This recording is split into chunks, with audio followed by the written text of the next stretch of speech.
sharing personal pictures of your kids online, and not making a safe space for them is making your kids an easy target. One way you can fix this is being mindful about the information you're posting and revealing about your kids online. Of course, I mean the photos and videos you're posting, but there is something a little bit more to that. This also means your smart device security, your computer security in general, and your account security. I have insights just like this that parents are not thinking about, so stick around because we're gonna get into it. Hey, it's CyberFareedah. I'm an award-winning Forbes 30 Under 30 online safety educator helping you protect your kids online. So many parents don't realize that there's more to online safety than just parental controls and monitoring, and we're gonna get into 3 of the things that people do not think about. Number 1 is not prioritizing your security as a family. So if you have a smart device in your house, do you know how to secure that device? If you have a security camera in your house, are you using it in a secure manner, or are you putting it in places or doing things with it or not doing things with it that makes your kids an easy target for predators and hackers? In the past couple of years, we've been talking about security cameras and how hackers have been hacking into it and talking to kids through the cameras. Now, number 1, I'm going to say this. There is 100% responsibility on the security companies and the technical companies to actually provide baseline security and safety in all of the smart devices and all of the security cameras, whatever, same difference, right? They have a responsibility to actually secure those things. I'm going to say that. Now, I'm also going to say that as parents and as educators and as families and as consumers, we also have 100% responsibility in making sure that anything that we buy and we put in our household is actually safe and secure for us and our kids. One thing that's happening is camera companies or just general technology companies are coming out with technology that is not secure, and they do not have security in mind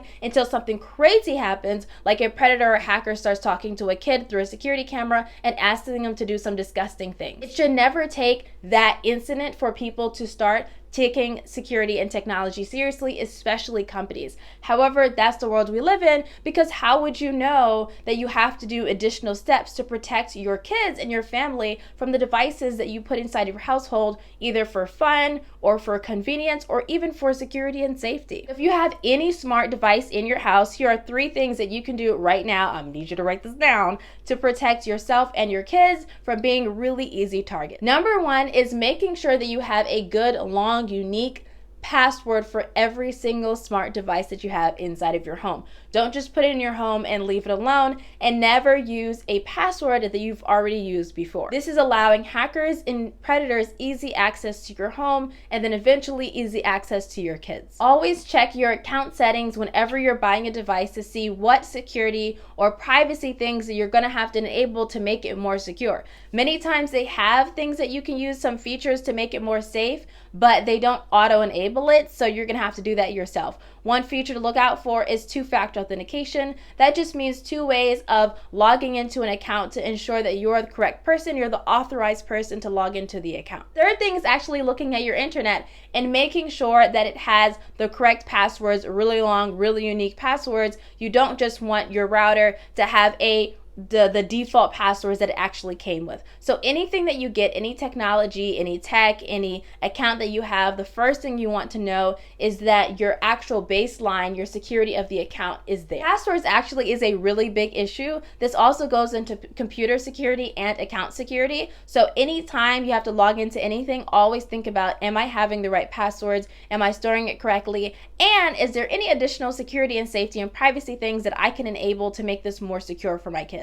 The second way many parents are making their kids easier targets online is actually something people don't talk about enough. It's not having a safe space for your kids to talk to you. So many kids do not feel like their parents are safe spaces to tell them things. We always say, if you see something that's uncomfortable, if someone says something that they don't like or that you don't like, then please come to me. But are we making the spaces inside of our homes where kids can actually come to us and we won't react and make them feel like they're the person that's wrong and then take away their technology because something happened to them? We have to be sure that the reactions that we have to kids when they tell us something that may be really difficult for us to hear is that we remain calm, cool, and collected. Is that really difficult to do? Absolutely. Do we have to do that? Absolutely. If you want to have safe spaces in your household, one of the number one things you want to do is have open, non-judgmental conversations, and you want to listen to them more than they're sitting there listening to you. Not to say that you can't have lectures, because sometimes they're going to need the lectures, okay? We're going to need to like bring out the whiteboard, we're going to display certain things. However, when you're having a conversation, you're asking them questions about their experiences, leave a lot of room for them to talk to you and open up. You want to be sure that the barriers between you and your kids are down. It can be really hard to have these non-judgmental, open conversations, and this is why I always talk about healing yourself, healing your inner child, going to therapy, making room for understanding your inner child and your inner wounds and your inner trauma so that you are not reacting to your kids in a way that is unhealthy. And by going to therapy, you're making space for your inner self as well. And so that means you actively know what it means to make a safe space for someone. So when your kids come to you or when you're having interaction with your kids, you understand firsthand how to create that safe space for them. Also, a lot of predators target families that don't talk to each other. And a lot of predators target kids that do not have a open, non-judgmental, safe space to talk to their parents, because kids need to talk to somebody. So whether there's their friends that they know in person or friends they met online, they're going to figure out a way to self-soothe. You want them to self-soothe and be in a healthy space in your house and not in the big bad world. We want them to have an actual safe space and not run to people online who may mean harm for them. Also, a quick note, make room in your house where your kids can say no to you in a great manner. So give them options and allow them to get used to saying the word no, especially to an authority figure, with respectful boundaries and understanding of what no actually means. Because when your kids get into a situation where they have to say no, you want them to be empowered to do so. If you have a household where they have to obey and they can't ask any questions, when they're interacting with a predator or someone who seems older than them or bigger and badder than them and they ask them to do something, they're most likely unable to say no or hold boundaries or keep a space for them to feel like they can move away from that situation. So when you're allowing your kids to say no to you in a healthy household and healthy boundaries and allowing them to understand what does no mean, what does a personal boundary mean, you're empowering your kids to keep themselves safe when you are not able to be there. So while your kids should obey you and should listen to you, you want to instill critical thinking skills,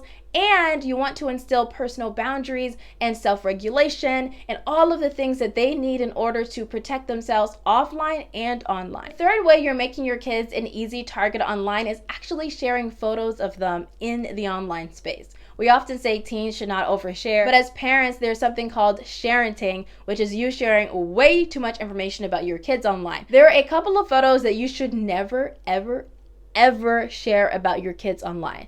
And by doing that, you're effectively making your kids a target online, and so many parents do not know this. So what are the exact photos? Well, if you click here in this video, I delve deeper into all of the photos you should never be sharing about your kids online. If you follow the tips that I outline in this video, then you're going to be well on your way to making sure your kids are not an easy target online. See you in the next video.